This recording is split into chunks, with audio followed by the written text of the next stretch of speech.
Sebenarnya kalau sekarang diingat-ingat ya malu ya, karena setiap kali ada vaksinasi selalu aku yang paling heboh, selalu nangisnya paling heboh sampai rasanya satu gedung itu dengar semua. Namaku Gaby, kuliah di Ubaya, ambil jurusan psikologi. Sekarang sudah bekerja sebagai guru special education di Mawar Sharon Christian School. Dari segi kurikulumnya ya, seperti semi homeschooling tapi di sekolah. Faculty ratio-nya cukup besar, satu guru megang 8-9 anak. Jadi relasi antara murid dan guru itu bisa lebih dekat kayak gitu. Self-study-nya itu ya, karena biasa mengerjakan segala sesuatunya dengan motivasi dari dalam tadi, terus goal setting, itu akhirnya membantu waktu kuliah dan di kerjaan, bukan belajar untuk bisa mengerjakan ujian, tapi belajar untuk memahami. Itu yang menurutku sangat beneficial waktu aku kuliah. Begitu juga waktu kerja, itu bukan lagi harus nunggu atasan untuk memberi instruksi, tapi bisa lebih inisiatif gitu, karena mungkin sudah terbentuk dari kecil, harus termotivasi dari dalam, tanggung jawabnya apa dikerjakan itu tanpa disuruh dan tanpa takut hukuman kayak gitu. Aku pingin kamu jujur, apakah waktu kuliah kamu tidak pernah SKS? Oh. Belajar sehari sebelum ujian? Sejujurnya pasti tetap ada ya. Oh ada ya? Tetap ada. Karena kayak review-review terakhir atau misalnya kayak latihan-latihan terakhir itu tetap ada SKS-nya.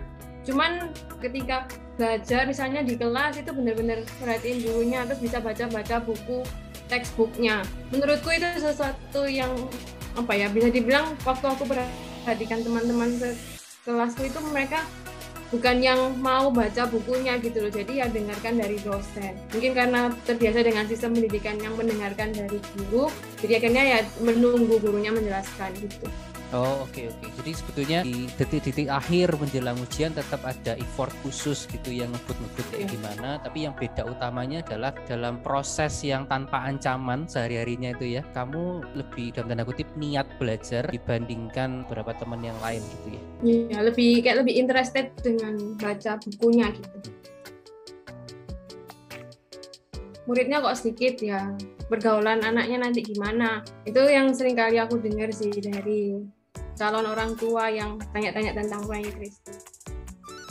Justru sebenarnya kita bisa akrab dengan berbagai angkatan. Maksudnya lintas usia ya, berbagai angkatan? Ya, lintas usia. Dengan angkatan yang atas-atas yang paling tinggi, meskipun jaraknya beda 6 tahun atau 6 kelas di atas, itu bisa kenal gitu dan juga bisa melayani bersama. Jadi membangun skill untuk bisa berteman dengan orang-orang yang berbeda usianya. Dan itu terasa waktu kuliah dan kerja. Karena ketika kuliah berinteraksi dengan kakak-kakak tingkat, adik-adik tingkat misalnya menjadi asisten dosen, itu jadi lebih nggak kagok gitu ya. Lebih bisa membaur dengan mereka kayak gitu. Dan yang kedua, dengan murid yang sedikit itu kita bisa lebih akrab dengan guru-guru tadi kan.